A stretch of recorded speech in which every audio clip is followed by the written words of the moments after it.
No BS Job Search Advice Radio, episode 1571. I'm your host, Jeff Altman, the Big Game Hunter, and welcome to Sunday of Labor Day weekend. My son is in town visiting us. It's a nice visit so far. He came in yesterday, and we're hanging out a bit. It's nice to see him. At least see him back home as opposed to my going up there. Today's show is one where we're going to talk about promoting yourself like the big boys and big girls do. Because the more senior you are, the more important it is. And frankly, you got to start early in your career so you start developing this habit of doing it. So Rick Gillis and I spend some time, and Sundays are our 30-minute shows. So these came from Job Search Radio, recorded several years ago. The material's still good. It all applies, and I just wanted to release it here. So hope you find this helpful. Hope you enjoy the rest of your weekend, and let's get going. You know, over the last 2 years I've been doing Job Search Radio. I've at various times spoken about the importance of self-promotion, whether that's with your network, with LinkedIn, with publicity, but I've never done a full show on the subject, which is why I invited Rick Gillis on. Rick is the author of a new book called Promote, and I'm going to have a link in the show notes for you if you'd like to order it, that really talks about different techniques and the importance of self-promotion as part of your career management. So I hope you enjoy the show, and before I introduce Rick, let me just simply say I'm still running a special on coaching for you. So if you're interested in job search coaching from me, where I help you construct the plan and coach you throughout your entire search, I'm running a special now for $299 per month. So there's recurring billing here. So for the course of your search, we'll work together at $299 per month versus the usual $750 I charge for 4 sessions. So take advantage of that offer from me and enjoy the show. So before we start, let's start singing along.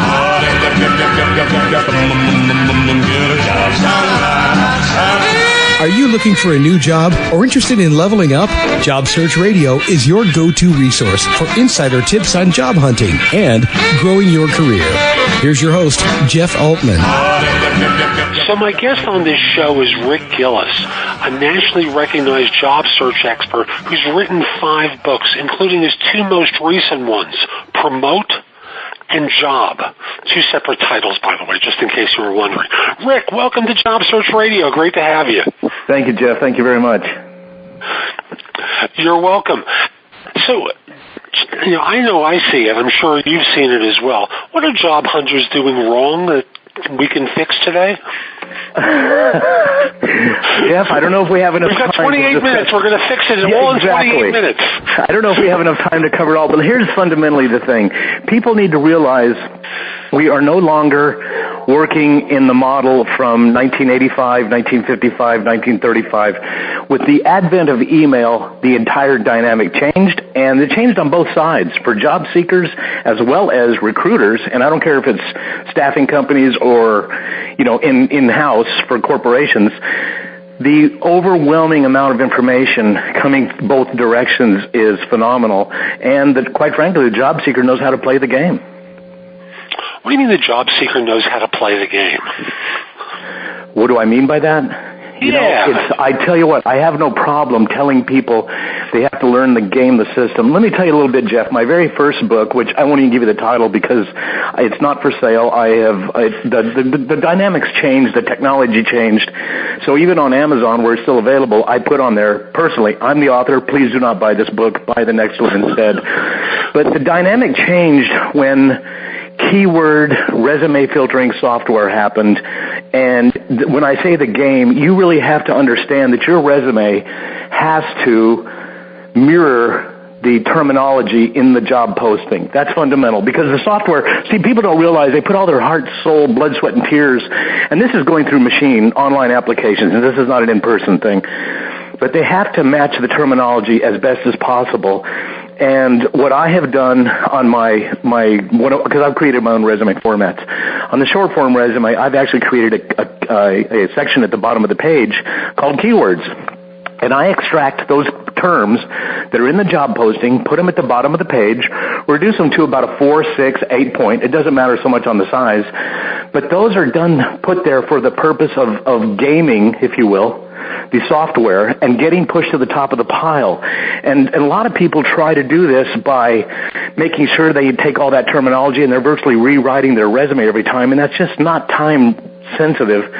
The other thing, I've had a lot of people, and Jeff, I think you'll appreciate this, I've had a lot of people over the years that cross their arms and scowl at me when I start talking about this technique. And about 3 years ago, and I think probably a lot more companies are doing it now, but about 3 years ago, Apple created a field in their online application called keywords.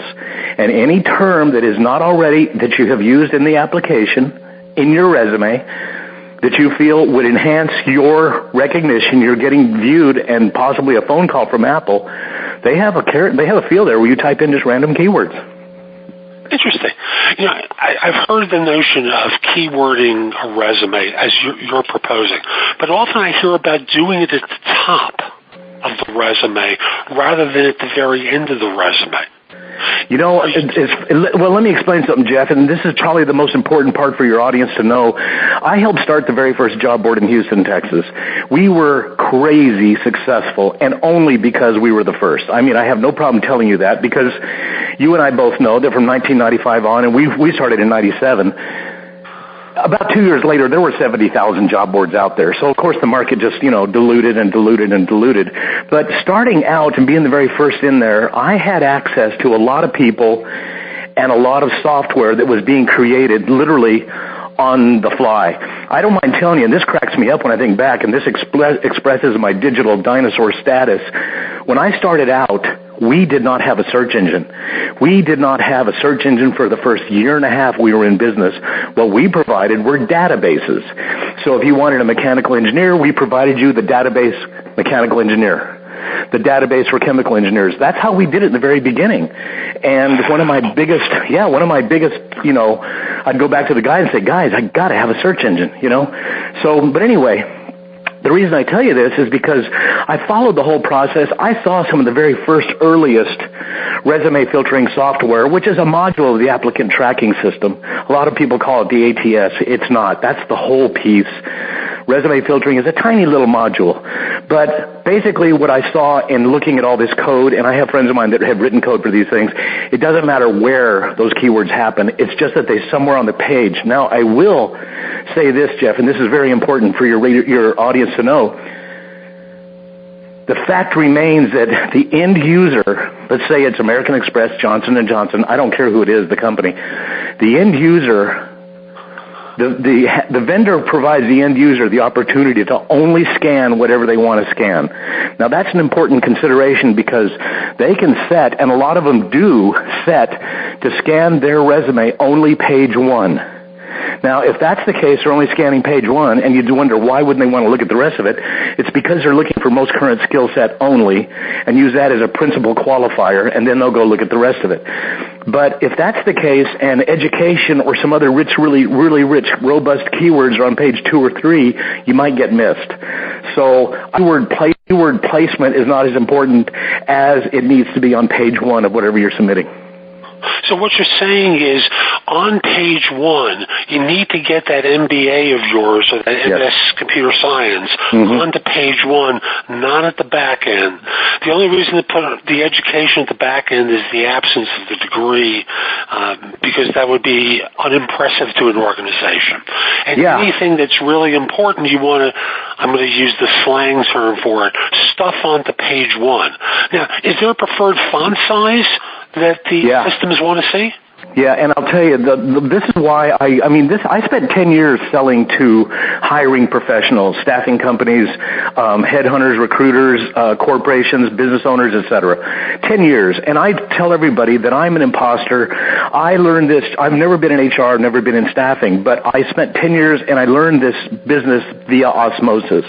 I watched what recruiters wanted. I watched what turned them off. And then I went out and was speaking to employment groups, and I figured out real quickly that the lingo, they weren't talking the same language. That was really important. So anyway, that's why I designed my own resume format. I call it the short form resume. It's a one-page document. Now, this is nothing more than a break the ice document. It's not meant to get you a job. It's meant to create a dialogue. And I call it the short form resume because it's one page, but also because you have to have a long form or a traditional resume when they call and say, hey, I like what you sent, but I need more information. And so then you send them off the 2, 3 page, 4 page, whatever it is. But as far as font size goes, I recommend no smaller than about a 10 and a half. But if you're just graduated from college, you don't have a lot of history, 12-point might work for you better. But I don't want to get too small because the main thing I feel strongly about, Jeff, in a resume is that you've got to leave some white space because these recruiters, and you know it, you're in the business, you get blinded by how much information people try to stuff on 1 or 2 or 3 pages. And consequently, the meaning, the gist, the meat of it gets lost. So people need to write, number 1, to their audience, which is the employer, and number 2, keep in mind that the recruiter is a real person. Try to be friendly to them, and I use that air quotes, friendly, but I really mean it. Make it a document that you would like to read, you'd be comfortable reading, not something that's going to go, oh my God, this person used 8-point and there must be, 900 words on this page. It can be brutal sometimes. I'm going to pause here and say we're going to be back with more from Rick in just a moment, but first my job search insider tip, which, it's a coaching tip today rather than something concrete. And the tip is really about how you conduct yourself in your job search. I think a lot of people I've met in my career, and I go back 40 years in search, really play small, and they've been conditioned to play small from the time they got into school, and they were taught to sit at a desk and do what they're told and regurgitate facts and get 100, or else you're not going to get into that college. And they finally get into that college, and they're told the same thing again because the next time it's about getting that good job. And they wind up in that good job, and they hate it because they've ultimately been conditioned to operate in a box. My encouragement to you folks is, it's time to get out. If you're not happy doing the kind of work that you're doing, it's time to experiment and explore some other alternatives. Now, there's an earlier show that I did where we offered, I'll have something about this in the show notes, the opportunity to take a test called Core Map, which I found more interesting and more effective than Myers-Briggs. Find out what it is that's going to make sense for you. Meet with a coach, speak to a coach, get tested in one way or another, and find that area not only of your passion, but where your passion, the market, and other factors intersect where you can have a career. So that's my tip for this show. Let's pick up with Rick again and continue where we left off, which is about font sizes. And I must, in all honesty, tell you, I'm not 24 anymore. Yeah. I appreciate that. My glasses are sitting on my head as we speak. 8-point font, the first thing I do is I've got to resize it. And folks, yes. Why are you making me do something extra? I only have another 200 resumes in my inbox to go through, and they're constantly being replenished. Because as soon as I open up one, 2 more arrive. So you got to give us a font size that's readable and makes it easy for us to find the skill while we're scanning it. Because I think everyone's heard the statistic, Rick. We look at a resume and make a decision about a person in 6 seconds. Right? Yeah, you know what, Jeff? I'm hearing and agreeing with 3 seconds now. And you, Jeff, you've been doing this long enough, and I have too. And I can tell you, and I'm not looking at any of the content. And you know what I mean. The other people outside are going to go, well, that's crummy, because you put all this blood, sweat, and tears into making that perfect document, and then for me to tell you might get 3 to 6 seconds. Yeah, you can look at it and see the quality just by a glance, and then you decide, I'm going to spend some hard time on this. What I tell people is you want to get a 10-second glance, which will turn into a 10-minute conversation. And that's really what you're trying for. And let me tell you let's talk about another big hint, Jeff, that I think you'll appreciate for your audience. When you're done with your resume, don't hand it to your significant other and say, what do you think, dear? Hand it to somebody who has a critical eye. Hand it to somebody who's in the employment business or is a business owner, and let them look at it. Because when I counsel somebody, I counsel and I prepare all my clients, and I warn them that I'm going to be talking with them as if I'm an employer. And like when I ask somebody a question and they go off down some rabbit hole and I say, That was a yes/no question. Do you have a college degree? Yes. It's not where did you go to college and what sorority were you in and all, you know what I mean? Yeah, of course. It's so funny, isn't it? It is. And so because I tell people, pretend you're in a court of law, you're on the witness stand, answer the question and shut up. Now the answer might be one word, it might be 10 seconds, it might be 3 minutes. But what I find is that people will go down a rabbit hole if they're not careful with that. So that's one of my... I have prepped the people for the interview as well, and I know you interview, so I know you prep people for, this eventuality. It's when that's when all the rubber meets the road. So true. And that remark that you made about don't show it to your wife, partner, husband, is so important these days because what do they know that's relevant? Right. So there was a guy, I just did a show with him a few weeks ago, and this is a guy who's an editor for a major publication. Mm-hmm. So he knows how to write and he knows how to critique. And he has 2 books that sold extremely well. One made the Times bestseller list.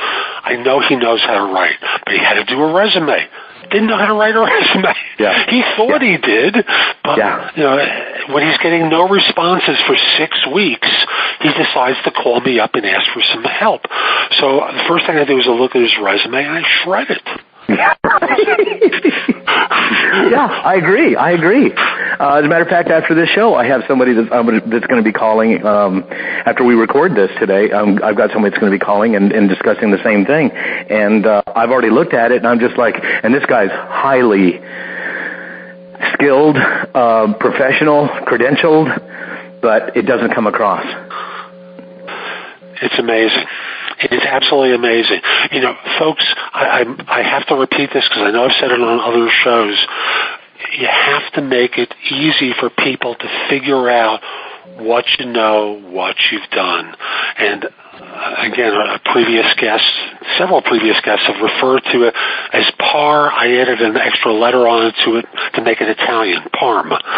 So it's, what's the problem that you faced, the actions that you took, the results that you got, and give us some metrics of what the improvement was based upon your work. So if you increase sales by 20%, reduce costs by 15%, or you perform 13% better than the average employee in the role, just get that in because it differentiates you from everyone else. Well, and Jeff, I would go further. If you told me 13% and you guys only did 13,000 in sales, that doesn't mean anything. So if you did 13% improvement and it was $20 million in value, that's where you go because dollar symbols and lots of zeros. And I tell my clients, do not put 2.1 MM. Do not put 2.1 million. Put 2,100, 000, because zeros scream off a page. And that's what employers want to see, whether it's in savings or in revenue, but they want to see those millions, let's face it, if somebody's going to be paid $100,000, they better be generating $1 million in value. And if they're not, they're going to be watched closely, and when they can be replaced, they're going to be replaced. As inevitably they are. Well, we are a commodity, and that's what I tell people, and it's a really brutal thing, but honestly, employees, workers are nothing more than a commodity, and as long as you're providing value for what you're paid.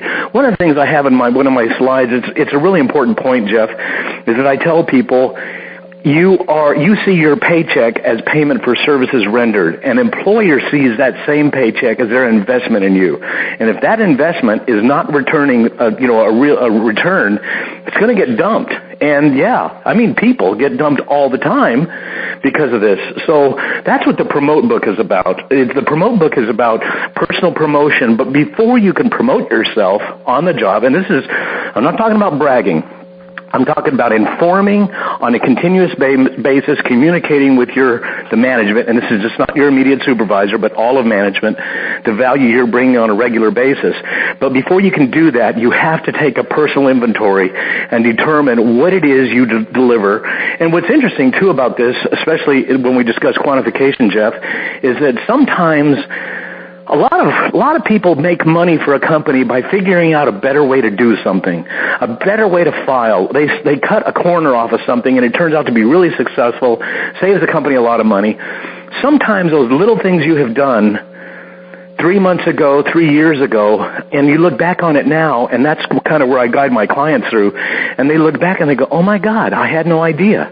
And I'll tell you one story that I realized coaching one of my clients, and I had a little snap to here not too long ago. I realized when I was in the commercial real estate business, I had saved my organization, which was a national real estate company, hundreds of millions of dollars, and it's because what happened exactly, I got sued by a broker who said I owed him $70,000 because I had renewed his client's lease. Well, I never saw, and after he sued me, I went looking, and sure enough, in the lease, the previous lease, the existing lease, I should say, the previous general manager had written, this broker was entitled to a commission for all renewals. I missed it.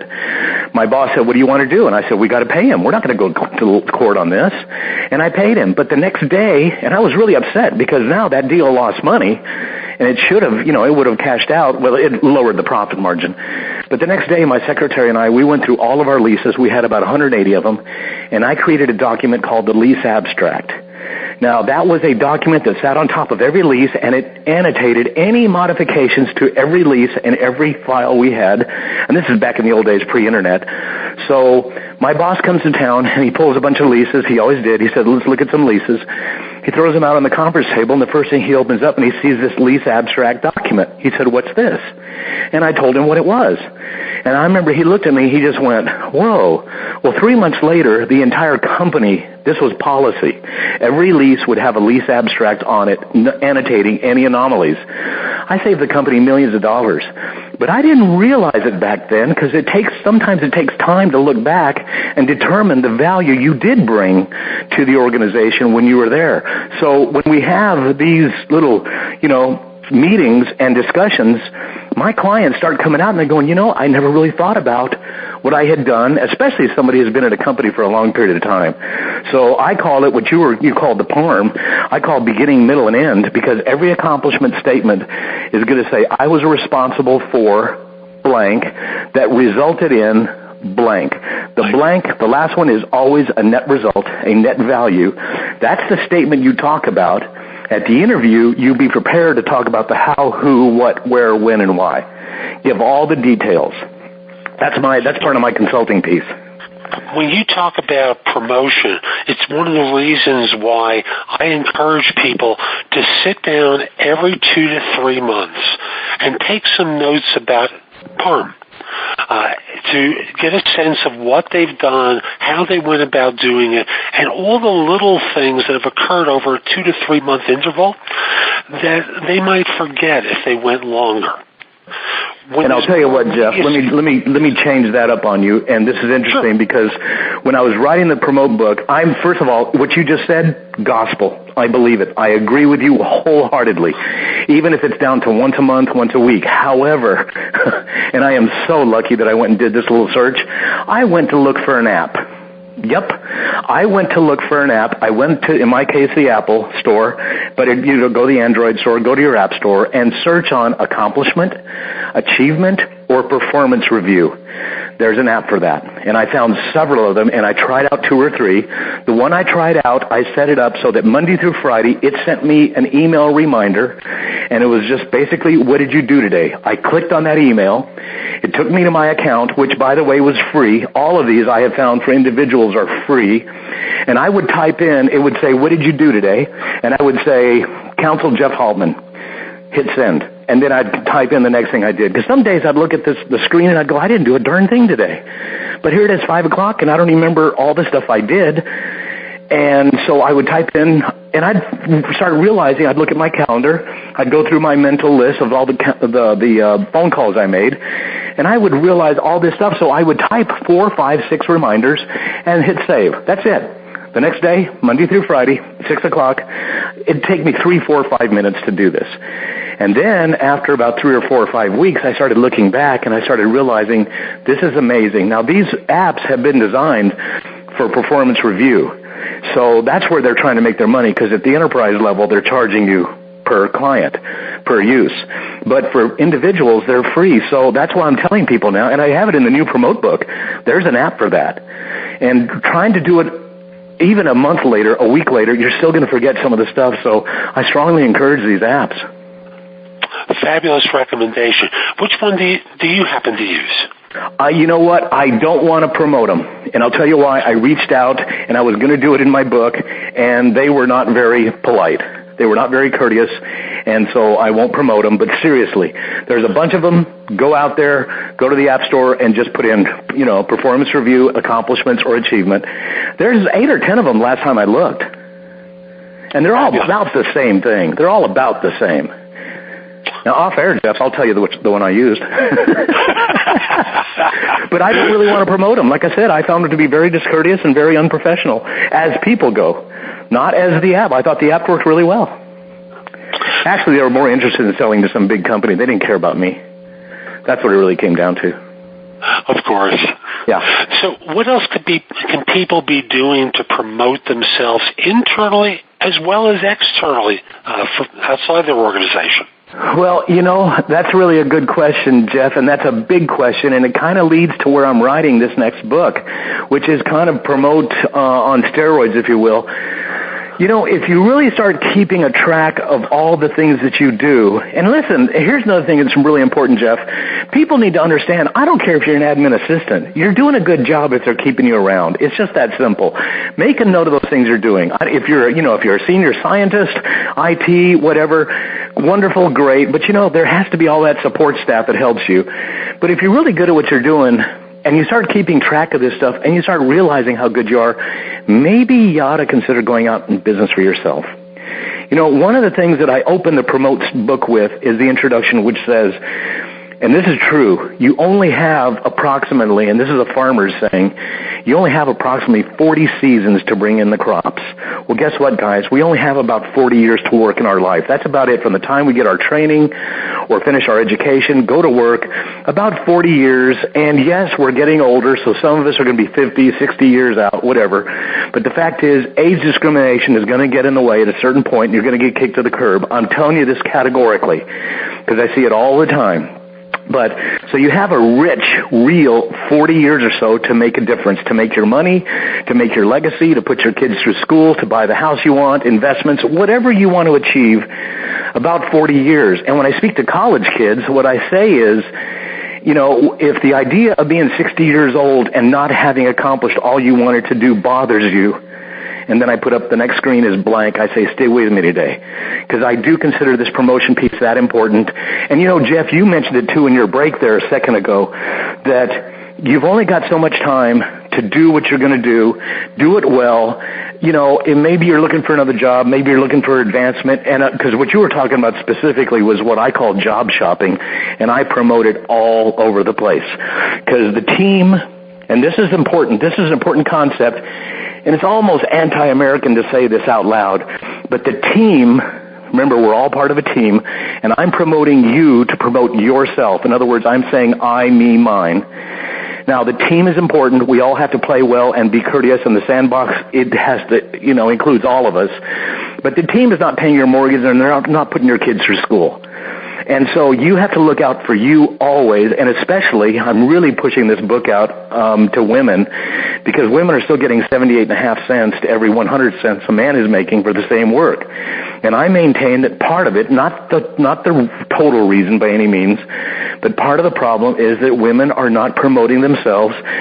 All of my female candidates who have come through with me, working with my counseling have never, every one of them has been resistant to negotiating salary when they got the offer. And I insist that they negotiate salary. And except for one just balked. She just didn't feel good. She didn't do it. She took the first offer. Every other one I've had have gotten some, well, they've all been excited. They've all gotten a raise. Some as little as $5,000 a year. One lady got $15,000 a year, and she called me from her car. She was up in Dallas. I thought she was going to go off the freeway. She was so excited. I said, call me when you get somewhere, because she didn't expect it to happen. And she got a $15,000 boost. Now, it was a fairly high rate. Her base, they had offered her $150. So it was a lot of money. But to walk out of it at $165 was just phenomenal. And, it just took her asking. They had it. So, this promote piece is all about you making this 40 years count. That's what this book is about. Rick, we don't have a lot of time with one another today, so I just want to ask you one more question. What haven't I asked you that we should cover? Ball's in your court. Tell us the last point or points that you think we ought to hear. Wow, that's really huge. I'll tell you what, I'm going to use the tagline on my promote book. The subtitle is, it's who knows what you know that makes a career. That comes from a line that says, it's not who you know, it's not what you know, it's who knows what you know that makes a career. So I would say it's up to you to make sure that you're, in the game for yourself. Work hard for the team. Make sure your company is successful and all that. That matters. But look out for yourself. I'm going to throw in one extra thing. Go ahead. This is going to be a little different than your opinion. To me, it's always okay if the two of us disagree. Of course. I'm a believer that, number one, companies don't know how to assess for team players, and number two, they're basically telling you when they say we want to see a team player that we just want a docile, obedient person. We would never want to hire Steve Jobs or Larry Ellison. You know what I mean? Jeff, you're exactly right. I tell people death on a resume is when you put entrepreneur, business owner, founder. That's death. Everybody wants to hire an entrepreneurial mindset. They don't want to hire an entrepreneur. I agree with you. We absolutely agree. Absolutely agree.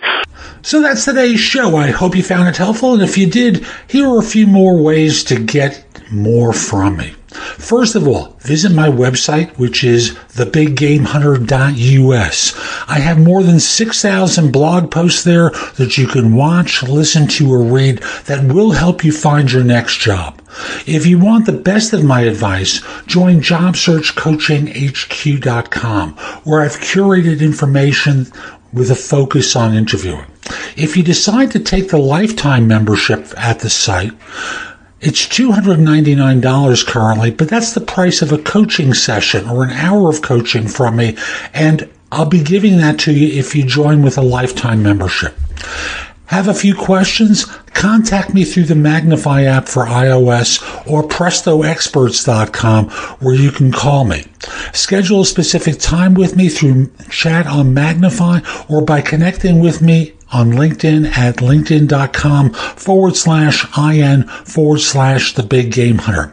Once we're connected on LinkedIn, you can message me about coaching you, scheduling a time for Magnify or Presto Experts, speak with me about a resume or LinkedIn profile critique, help you with a salary negotiation or my trusted advisor services, and much, much more. Like you, I don't work for free. I do charge for what I do. You can take my classes on Skillshare and become a premium member using the link in the show notes and receive 2 months for free instead of just the one that the site offers. Skillshare offers thousands and thousands of courses, not just simply mine, on a host of different subjects that can help you in many different ways. Lastly, join my group on Facebook called Career Angles.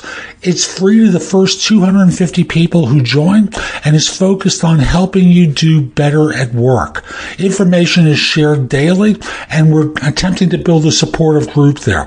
Ask to join. I'm not letting recruiters in at this point.